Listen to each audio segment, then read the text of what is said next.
Welcome back to Moonkin Stitchery. I'm Crystal and today I'll be showing you the process of how I quilted Quondam. Quondam's quilting is pretty easy and beginner friendly. All you'll need is a straight line ruler. The ruler I am using is from Bernina, but there are many brands of straight end rulers out there for longarm quilting. Let's get started. First, I want to mark out the white background area and create a grid for me to follow. I am going to be using a standard Creative Grid ruler to mark out the lines every 1 inch apart. I am also using a highlighter fabric friction pin that is removable with an iron. Now, do not use the Creative Grid's rotary cutting ruler to long arm quilt with. This ruler isn't thick enough and your machine will go over it very easily and cause a lot of damage. For this video, I am only using it to mark out the 1 inch grid since my long arm quilting rulers do not have ruler marks for measuring. I am going to mark out the grid lines about 1 inch apart horizontally, only within the background area. Once I have done horizontal lines, I will then also mark out vertical lines 1 inch apart as well. I will go ahead and continue this process throughout the row of this quilt, marking out the 1 inch grid.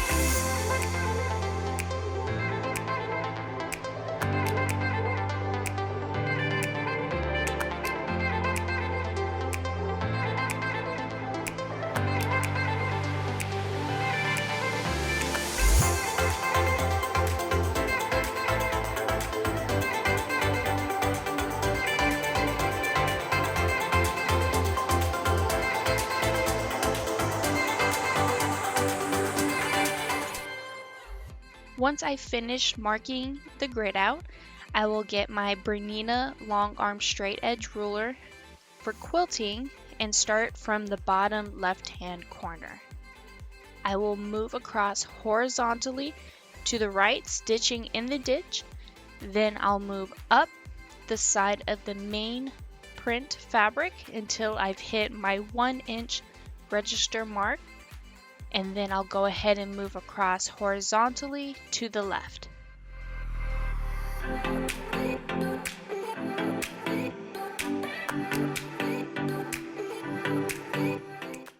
I'll then make my way upwards 1 inch and then move across to the right, and I'll just keep repeating this until I have quilted the horizontal portion of this grid.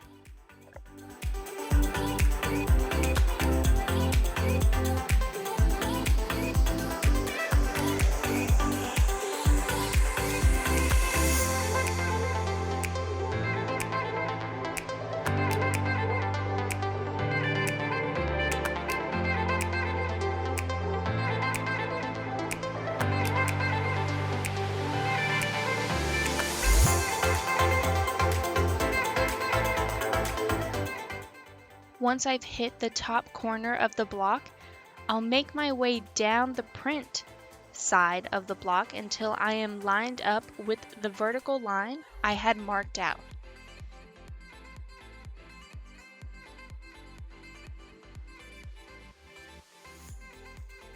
Then, using the ruler, I will travel down vertically to the end. I'll then make my way across to the right until I hit my next registered mark, and then I will move vertically upwards. I'll just keep repeating this until I've completed the vertical portion of the grid. Also, quick note, usually the blocks on the edge are a little bit larger. You may want to account for a 1/4 inch of space from the edge because this would normally be covered with binding. This is why the ends usually look a little funny, but once you move towards inside the quilt, you'll have standard normal 1-inch squares. Once the grid is complete, you're just going to fill it in. I've traveled a little bit further down than I need to, so that way you can see where I am starting. With that said, I am going to travel back up and just do some vertical line fillers. I'll then travel down to the next section that is below to the left and repeat. I will be quilting in the area sorta at like a zigzag pattern, just going from top, bottom, top, bottom, top, bottom. That way I am using less thread for travel, as well as avoiding multiple thread cuts. That way I can go ahead and keep this pattern as a continuous line. You can also fill in the areas with whatever you like. I am just doing vertical lines to keep it easy, but you can also do horizontal lines, pebbles, squiggles, basically anything that you like.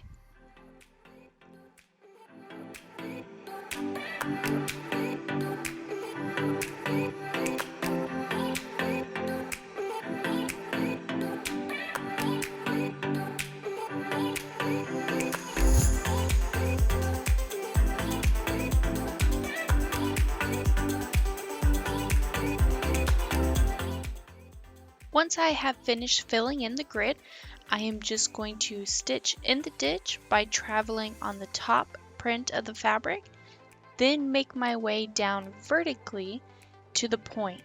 This will set me up for my next quilting design within the focus print.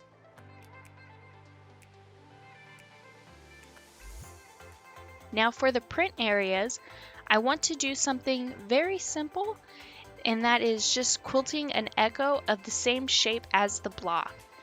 I am just eyeing everything out just to feel what I think might look best, and then I'll end up in the bottom corner, which is where I begin for the background grid filler.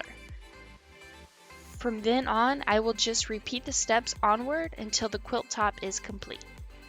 I am now going to speed up the video just a bit so you can see how I am traveling and moving across the quilt continuously.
For this quilt, I am using glide thread in the color Cool Gray number 3. This is one of my favorite light cool grays to quilt with. Glide does have a ton of gray options, which is wonderful, and I am also using the same exact color within the bobbin. Now as for the batting, I am using my favorite, which is Hobbs 80/20 blend. Hobbs batting is, like I said, one of my favorites I like to use by far. And if you do like this pattern, please see part 1, which will show you how I pieced this quilt together. The link for it will be down below in the description, and the pattern is available on my website for a free download.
I do hope you have enjoyed this long arm quilting tutorial.